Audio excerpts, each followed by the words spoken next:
buenas tardes, muy buenos días a todas las personas que se conectan de Latinoamérica.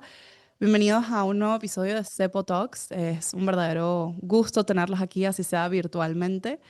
Hoy tenemos un especial extremadamente especial para mí, Antonio Treviño, y hoy vamos a estar enfocados en donde nosotros consideramos ese enfoque sustancial para el futuro, que sería la transformación digital con conciencia, cómo innovamos de forma sostenible y segura.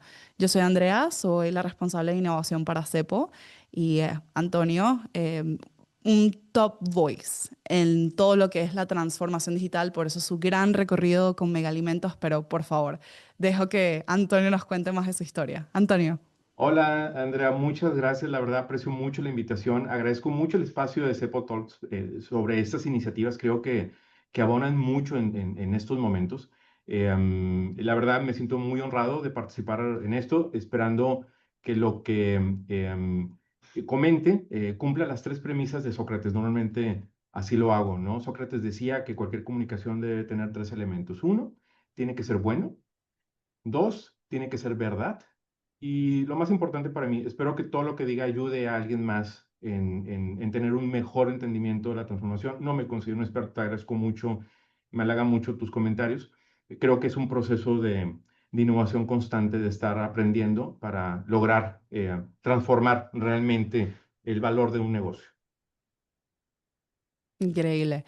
Bueno, vamos allá y creo que voy a empezar con una cita que tienes en tu LinkedIn para que todos leamos, que es: la innovación es la consecuencia de tus incansables intentos en la búsqueda de hacer mejores y más eficientes las cosas. ¿Qué nos quieres transmitir con eso? Gracias, te agradezco. Sí, es algo de lo que creo y lo que he creído siempre. Creo que la innovación no debe ser un motivo, es una consecuencia. Y siempre he creído que cualquier proyecto, implementación, solución, nace de una versión, la versión cero. Y una vez que logras esa versión, siempre tienes esa hambre para mejorarla. Y después de cometer quizás hasta errores y aprender de ellos, nace la versión uno. Y luego sigue la versión 2 y la versión 3. Y llega un punto en que te das cuenta que la innovación se convierte en algo que transmite ese proceso evolutivo. A mí me fascina el tema industrial, me fascina las innovaciones que existen y siempre me cuestiono en qué momento alguien empezó con la versión cero de esto. Tú ves ahorita equipos súper automatizados, ves hoy los carros, ves los aviones, ves en sí la computadora y dices, alguien empezó con la versión cero. Y esos incansables intentos es lo que hoy nos tiene en un avance tecnológico brutal, que de hecho lo considero increíblemente el avance tecnológico más humano que hemos tenido por la cercanía que hoy tenemos con la tecnología y que al mismo tiempo se convierte en un reto, ¿no? El poder administrarla. Y para mí creo que es parte de lo que hago día con día en Megalimentos. Igual me faltó decir un poco y agradezco mucho el espacio. Megalimentos es una empresa que nos dedicamos a hacer salsas, la mejor salsa de México para mí, salsa botanera. Para la audiencia, si son de México, espero que todo el mundo tenga la botanera. Y la verdad, muy, muy gustoso de todo lo que estamos haciendo, una empresa 100% mexicana, muy orientada a la eficiencia y sobre todo a mejorar la experiencia y satisfacción de quien nos compra nuestros productos. Y parte de esto es justamente en esta constante evolución que yo le llamo innovación. Muy interesante y, aunque no lo creas, yo tengo la botonera en mi casa. Por Es supuesto. buenísimo. Regresemos de nuevo a esa imagen de esa versión cero que pasa a la versión uno. Hay mucho prueba y error. ¿En qué momento se puede considerar de que tenemos una versión uno? ¿En qué momento hacemos consciente esa transformación y decimos, hemos llegado? ¿Qué necesita o qué cualidades tiene que tener esa versión uno para decir, de cero a uno tenemos una mejora, tenemos algo real?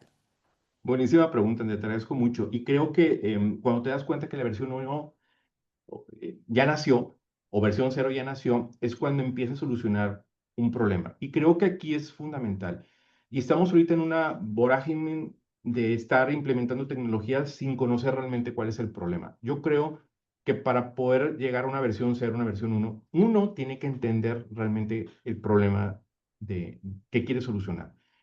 Porque es muy seductor el inventar problemas para justificar tecnologías. Y yo pongo entre paréntesis tecnologías porque en lo personal, y creo que lo hemos hecho aquí en el negocio, es más allá de implementar tecnologías, es implementar soluciones. Cuando logras implementar una solución, es cuando logras hacer que esto empiece a evolucionar.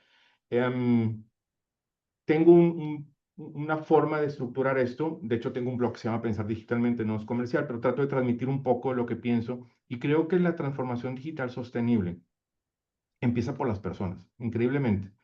Mucha gente habla de que la transformación digital empieza con una tecnología y no.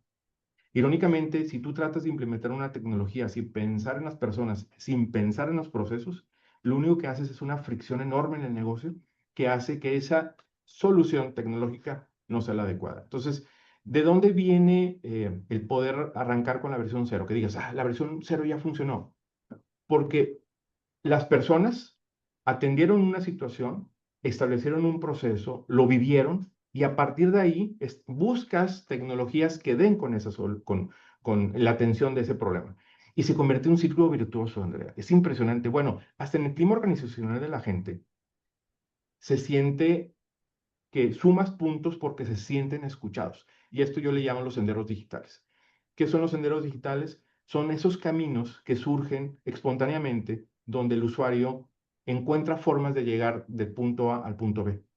Hay caminos institucionales en cualquier negocio, donde tienes que irte por aquí porque así es la política, así es el proceso y esos son indiscutibles. Sin embargo, existen muchos caminos alternos que van surgiendo con la experiencia de los usuarios. Y aquí es donde se pone bien interesante el tema. Tienes tres alternativas. Yo siempre pongo una figura para hacerme entender en esto. Imagínate en un parque muy bonito y ves esos caminos que surgen en diagonal, sin un patrón establecido, pero poco a poco se empieza a convertir en ese sendero que te hace llegar más rápido de un punto uno al punto dos. Sí, está la banqueta, ese camino estructurado que te dice, tienes que dar la vuelta así. Sí, pero hubo gente que supo que hay una forma de hacerlo de manera diferente. Y cuando estás sumergido en esto, tienes tres alternativas. Uno, poner letreros y decir prohibido pisar el césped, ¿sí? Y Mm. tienes que irte por lo institucional. Dos, dejarlo así, pero ya te imaginarás, llueve, se vuelve sucio el paisaje. Y tres, lo que buscamos hacerlo es darle la oportunidad al usuario de ponerle alguna banqueta, algo que ayude a que sea más fácil ese tránsito. En ese momento tú empiezas a gobernar el proceso, lo entiendes, le das visión, le das seguridad y empoderas al usuario.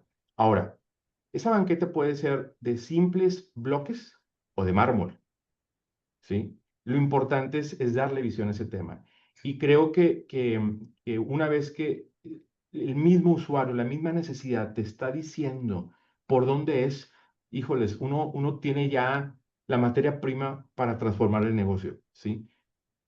Entiendo perfectamente. De hecho, me hace resonar con una conversación que tuve en un evento en Estados Unidos donde hicimos una simulación de phishing al principio, cuando estaba bastante en su versión cero y Mm, sonaba un poco robótico en forma de inglés. Y tuve la oportunidad de conocer a alguien de la Universidad de Texas y hacerlo en vivo y decir, bueno, estamos trabajando en esa versión 1 más realista, con pausas. Y me dijo, no. Así es perfecto porque en el sistema de deudas de estudiantes, lo que hace la llamada para el estudiante para tener que hacer algún punto de check-in es un robot. Y la primera pregunta que le hace al estudiante es, ¿cuál es tu seguro social? Y se tiene que dar todos los números. Y eso ha abierto una puerta a una serie de ataques por cibercriminales a ir por la identificación de los estudiantes. Entonces, ellos, sí, están, al ver nuestra solución, dijeron, mira, perfecto para entrenar a los estudiantes de cómo exponerse a esta conversación y cómo manejarla y qué preguntas hacer. Y nosotros aquí sentados pensando, pero es que hay que empujar hacia algo más realista, es que y aquí hay un problema que encaja perfectamente y nos los encontramos con, a mí no me gusta decir casualidad ni coincidencias porque en el camino, bueno, lo estábamos hablando en Monterrey, las cosas siempre pasan por algo, hay patrones claro. muchísimos más grandes. Y en tema de patrones, permítame hacerte esta pregunta.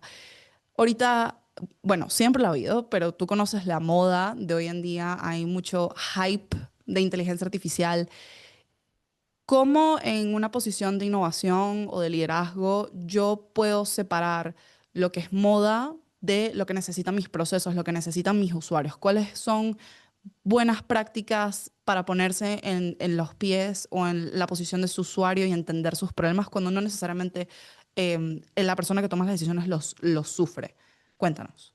Y, voy a contar una historia para Ujú. hacerme explicar en esto, porque es súper interesante este tema, ¿no? Hace 10 años, Andrea, empezó a haber todo un tema de Industria 4.0, ¿sí? De Industria 4.0, donde, es más, tú como responsable del área de tecnología de información te sentías mal por no tener Industria 4.0, ¿no? Industria 4.0, pues es darle voz a los equipos, es conectar el mundo digital al físico, el análogo, hacer que las máquinas hablen para tomar datos y que esos datos se conviertan en acciones y ya sabes, ¿no? Y me recuerdo muy bien que en esa época, pues se inundaban de soluciones de tableros donde te decía la eficiencia del equipo y procesos de información que te podían ayudar, ¿no? Sin embargo, yo me di cuenta que antes de implementar eso, había que generar una cultura digital del negocio. Siempre he partido de esa parte. ¿Y cómo implementé esa cultura digital? Si bien en 10 años ha habido un avance brutal en Industria 4.0, había dos alternativas. Yo comprar toda esa tecnología, implementarla, ¿sí? Y esperar que el usuario aprendiera de ella y siempre estuviera a expensas de esa tecnología para, para aprovecharla. O dos, generar esa cultura digital que ayudara a que cuando llegara el momento, el tipo de preguntas que nosotros como usuarios hiciéramos a expertos fueran de otro nivel. Y hace 10 años, bueno, no fue hace 10 años, hace 6 7 años, empezamos con tecnología muy económica. Técnicamente, espero que en el foro lo hayan escuchado, hay tecnología de industria 4.0 de código abierto que se llama Arduino, por ejemplo. Y son sensores, son Mm. equipos muy económicos, cuando te ríes de lo económico que pueden ser. Y empecé a involucrar a gente del área de operaciones, mantenimiento, que se encargan de que las máquinas hablaran, de empezar a decirles, mira, este proceso análogo que es la presión del vapor o la presión de aire, llevarla a un medio digital. ¿Cuánto nos costó? Literal, $3 hacer eso. Entonces la gente decía, ¿cómo? Sí, eso es lo que cuesta hacer eso. Y empezamos a implementar soluciones de ese tipo. ¿Sabes qué sucedió, André? Que los mismos ¿Qué usuarios sucedió? empezaron a demandar más cosas. Oye, ¿sabes qué, Toño? Podemos hacer esto, esto y esto. Y le dije, sí. Bueno, para eso ya hay un sensor mucho más especializado que ya no van a costar 2 3 dólares, van a costar 1,000 o 2,000 o 3,000. Ok. Pero lo más interesante es cuando empezamos a buscar esas soluciones, el tipo de preguntas que le hacían los usuarios o a esa gente experta eran de otro nivel. Y llega el punto, Andrea, donde uno identifica cuando son espejitos. Yo en lo personal detesto este tema de los espejitos, donde por una falta de conocimiento de un tema, te llevan por aquí o te llevan por acá. Y hay muchas soluciones que son muy seductoras, ¿sí? Eh, Creo que el conocimiento que uno puede tener antes de implementar una solución ayuda a que lo que vayas a implementar sea sostenible. Hoy te puedo decir que en Industria 4.0 tenemos el mejor SCADA que puede haber en el planeta, que se llama Ignition. Tenemos sensores, calidad, grado alimenticio, que están midiendo el pH de la salsa para determinar si la salsa está cumpliendo con el requerimiento y no hacer reprocesos. Y tenemos sensores que nos están midiendo una barbaridad de cosas y todo empezó hace 7 años con Arduinos. Y lo mejor es que hoy en día los mismos usuarios nos demandan más y nos demandan más. Y hoy queremos conectar esos sensores al programa de producción para que la producción que se dicte sea más inteligente y meterle factores de industria 4.0. Entonces creo que la forma de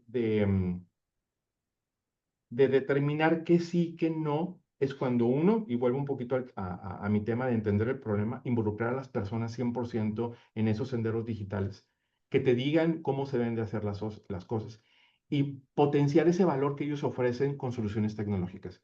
Y creo que es una fórmula que con el paso del tiempo lo he comprobado y es donde pasas de la versión 0 a la versión 1, versión 2. Ahorita en Industria 4.0 te puedo decir que estoy en la versión 10. Oye, Toño, podemos llegar a la versión 100, por supuesto, pero para llegar a la versión 100 tienes que pasar a la versión 16, después a la 17 y a la 18.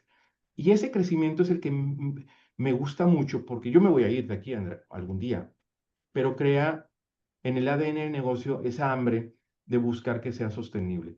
Tengo otro ejemplo. En mi paso por cadena de suministro, em, donde nosotros nos encargábamos de administrar los inventarios y tener la producción para poder vender, era agotador saber que un pronóstico de ventas era insuficiente. Eh, por más asertividad que puedas obtener, siempre le fallas. Oye, yo voy a vender tantas cajas de salsa clásica. Híjoles, pues yo te las hago, pero realmente vendiste más, vendiste menos y ya sabrás, ¿no? Y existen soluciones en la industria, una de ellas se llama DDMRP, que te permite anticipar a través de la demanda y ecualizar todo este tema. Hoy, a través de la misma filosofía, Andrea, quedó institucionalizada la metodología y hoy ecualizamos mejor la demanda, mejorando el nivel de servicio a nuestros clientes y bajando los niveles de inventario. Y creo que aplica para todo. Fue un proyecto muy exitoso, que hoy es parte del ADN del negocio. Y esto lo quiero encadenar. Cuando tú identificas lo que te hace diferente a tu competencia y lo llevas en este tema de personas, procesos, tecnologías, no hay nadie que te detenga, ¿sí? Ahora, esto no es gratis. Tienes que cuidar muy bien las inversiones, el retorno a la inversión. Tienes que hacer un caso de negocio, porque difícilmente alguien te firma el cheque para, sí, hazlo y a cómo va, ¿no? Creo que es algo que también tienes que trabajarlo, ¿no? Permíteme agregar uno más a tu lista. ¿Qué hay de la seguridad? ¿Cómo mantener a las personas seguras con todas estas transformaciones digitales? Sabemos que cada, cada herramienta, cada pieza que agregamos al sistema que nos hace más ágiles, hasta cierto punto es un arma de doble filo de crear no. Me encanta. ¿Cómo creamos un ambiente que siga protegiendo a las personas, que crea una comunidad y una cultura de seguridad?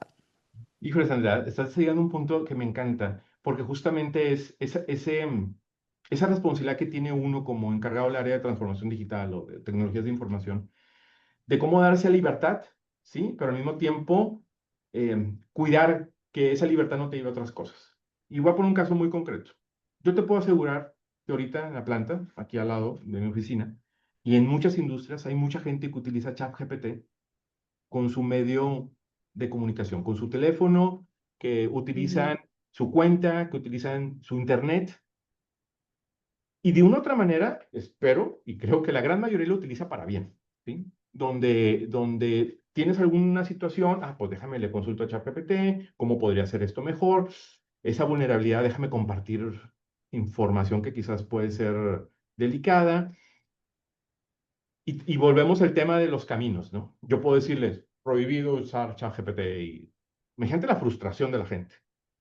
Ujú. Dos, hacerme la vista gorda y síguele, dando pie a generar brechas de seguridad, de comprometer, o gobernarlo. Y cuando hablo de gobernar no se trata de poner así soldados, ¿no? ¿Sabes qué? Te voy a dar herramientas como Copilot que utilizan ChatGPT bajo la infraestructura de Office 365 y que puede ser lo que te dé la gana. ¿Qué haces que el usuario se sume a eso? Y justo estamos en el despliegue de utilizar herramientas como Copilot, que utilizan ChatGPT y que puede ser lo mismo. Sin embargo, pues yo ya sé en qué lo usan, cómo lo usan, lo puedo gobernar, puedo dar esas capas de Ujú. seguridad sin generar esa frustración de no puedes utilizarlo. Hay una frase que me encanta el cine, Andrea. No sé si viste la película o si vieron la película. En México se tituló Talentos Ocultos. Se llama Hidden Figures. Es una Oh, historia de la sí, vida real en de The época, Turing Machine. exacto, de la época de la NASA, de la conquista, ya sabes, ¿no? Y hay una frase que me encanta de uno de los directivos, cuando suponía que a lo mejor los rusos podían mandar una bomba nuclear y alguien dijo, no, estás suponiendo. Pero hay algo que me impactó mucho y trato de llevarlo a mi vida profesional. Lo peor que le puede pasar a uno es la inacción y la indecisión, ¿sí? Cuando Analysis te quedas, paralysis. te quedas ahí, puede ser muy cómodo, ¿sí? eh, disfrazando esto de que la seguridad, no, tienes que atreverte, tienes que, tienes que moverte en ese sentido. Y en ese movimiento tienes que cuidar esas partes. Y en el capítulo de ciberseguridad, tú sabes muy bien, solo basta que alguien en el negocio haga link en un sitio que no le correspondía y que dé para que se pare el negocio, literal. Sabrás más que yo de negocios que quiebran porque a alguien se le ocurrió eso. Entonces, existe un proceso de cultura digital, ¿sí? Donde tienes que estar entrenando a la gente, haciéndola ver más sensible a este tipo de cosas, pero al mismo tiempo darle esa libertad para que se atrevan a hacer cosas, porque si no, se convierte en una pasividad que no ayuda en nada, ¿no? Eso es. Y por eso estamos teniendo este podcast. Eso está en el centro de lo que nosotros hacemos en CEPO. Se trata de exponer a las personas a educación y simulaciones que sean lo más realista posible. Em, a mí, de hecho, estábamos teniendo esa conversación de cómo dejar, no puedes restringir que las personas caminen esa caminata paralela. ¿Cómo puedes poner gobernanza ante ella? Y surgió esa pregunta de alguien me decía, pero es que la mayoría de mis empleados no tienen laptops, no tienen ordenadores portátiles, lo que tienen son sus teléfonos personales para hacer su trabajo. Y no hay forma, no hay entrenamiento para eso. Y la respuesta, la única respuesta que había es, ok, pero no existen ataques que pasen por teléfono. Sí, claro que sí. ¿Y tú estás entrenando para eso? No. No, Ah, ok. O, y volver a combatir esa sensación de estamos seguros repitiendo lo mismo y simplemente pasando de cero, no tenemos nada, a uno lo tenemos todo. ¿Cómo incorporar la estrategia al día a día? Siempre pensando, lo estábamos hablando ahorita, no en el resultado de hoy, pero en el resultado de 5 años. ¿Cómo se va a ver una cultura dentro de 5 años si somos permisivos, si tenemos las barreras correctas para poder guiar a las personas hacia tener prácticas seguras desde una planta de distribución hasta ciberseguridad? Y yo creo que al final del día, una de las cosas más bonitas en el mundo de la transformación digital es que se está uniendo, ya no hay separación entre la persona que va a casa y la persona profesional. mm, Somos cada vez más uno.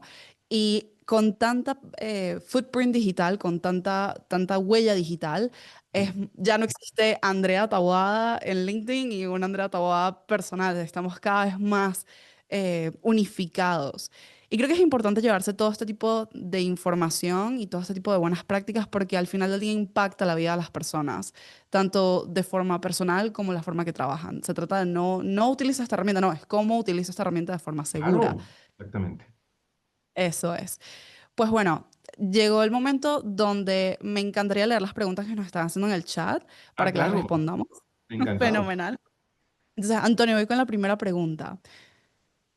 ¿Cómo equilibrar la presión por resultados rápidos con una visión de impacto a largo plazo? Justo estábamos hablando de esto. Hijo, es una pregunta muy intensa. Mira, yo creo, agradecerle mucho la pregunta a quien la escribió. Em, la presión creo que se puede administrar cuando detecta realmente qué es lo que le duele al negocio. Em, la presión creo que debe ser colectiva, en el buen sentido. ¿A qué voy? Una de las cosas que creo que tratamos de equilibrar, al menos aquí en el negocio, no es atender a todo mundo. Sin embargo, hay cosas que sí son prioridad para el negocio, ¿sí?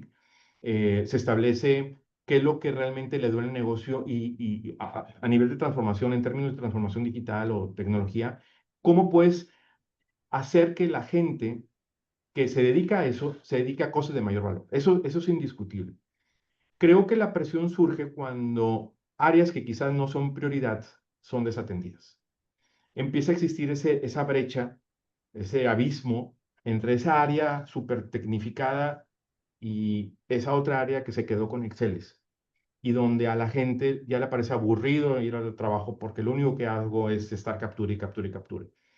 Creo que parte de la presión la disipas atendiendo el ADN del negocio con una presión colectiva de los responsables de las áreas, con la dirección general, con el core del negocio, pero al mismo tiempo es cómo haces que la gente que hoy en día puede ser que su trabajo no sea clasificado como crítico, siga teniendo esa oportunidad de automatizar, de mejorar con soluciones que a lo mejor no son costosas, ¿sí? Que son atendidas, disipa mucho la presión, porque en lugar de sentirte, híjoles, no sé, me cuesta entenderlo o tratar de explicarlo, Andrea, porque trato de evitarlo, Ajá. ¿sí?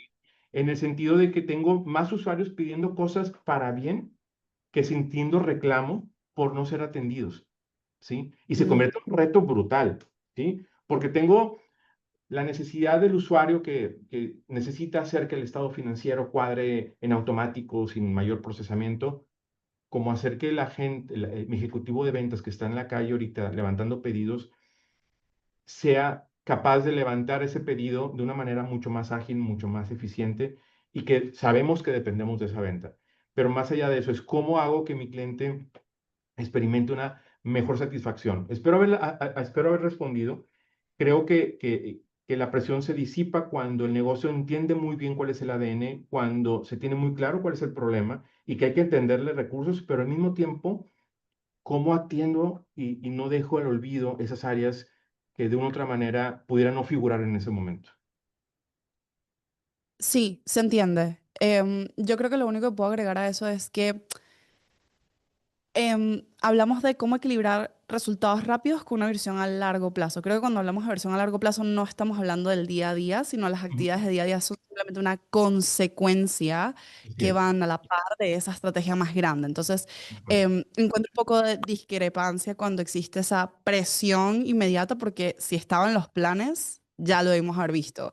Entiendo cuando hay emergencias, entiendo cuando tenemos que improvisar, pero eso no es la gran mayoría de las veces. Exacto. Eso. Oye, Siguiente Andrea, y pregunta. viene un tema bien interesante. ¿Mm? Me pongo a estudiarlo, revisarlo. Te- Ahorita lo que está de moda, lo que es hype, es la inteligencia artificial. Es más, o sea, muy parecido al tema de Industria 4.0, ¿no? Hoy te sientes con una presión brutal de utilizar algún modelo de inteligencia artificial más allá del chat GPT para que te mejore la redacción de un correo. Es cómo hago un proceso automatizado utilizando inteligencia artificial. Y la verdad, a nivel usuario, una cantidad de soluciones brutales para hacer las cosas. Sin embargo, hoy en día es dato las empresas que hoy proveen ese tipo de herramientas, un OpenAI, tantas más, no les es negocio. Hoy en día invierten una millonada de dólares, inversiones en procesamiento, en tecnología, en procesadores. Escuchas todo el tiempo esas grandes inversiones, pero hoy sigue siendo no negocio para ellos.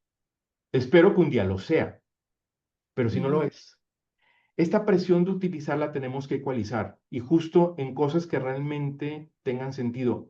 Y es donde vuelvo a un tema que quizás abordamos hace ratito. Es importante no inventar problemas para implementar cosas de moda.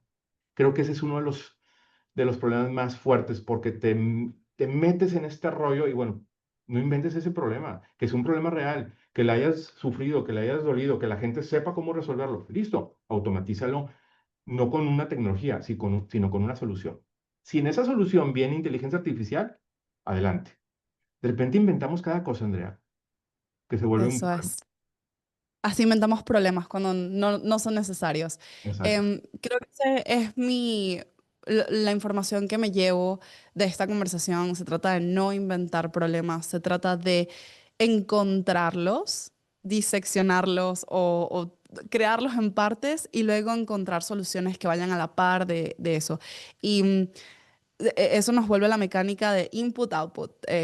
¿Qué tenemos hoy en día? ¿Qué queremos conseguir? Es correcto. ¿Cuál es el problema actual? ¿Qué queremos solucionar? Y bueno, con ese último pensamiento le damos hoy cierre a nuestro Cepo Talks con Antonio Treviño. Un absoluto placer tenerte hoy. Muchísimas gracias por tu tiempo. Sé que lo que conversamos hoy va a resonar y espero de que, bueno, todo el mundo tenga un buen cierre de año. Así que muchísimas gracias, Antonio, por tu tiempo y gracias a todas las personas que nos acompañan hoy en Cepo Talks. Gracias. Gracias. Muchas gracias.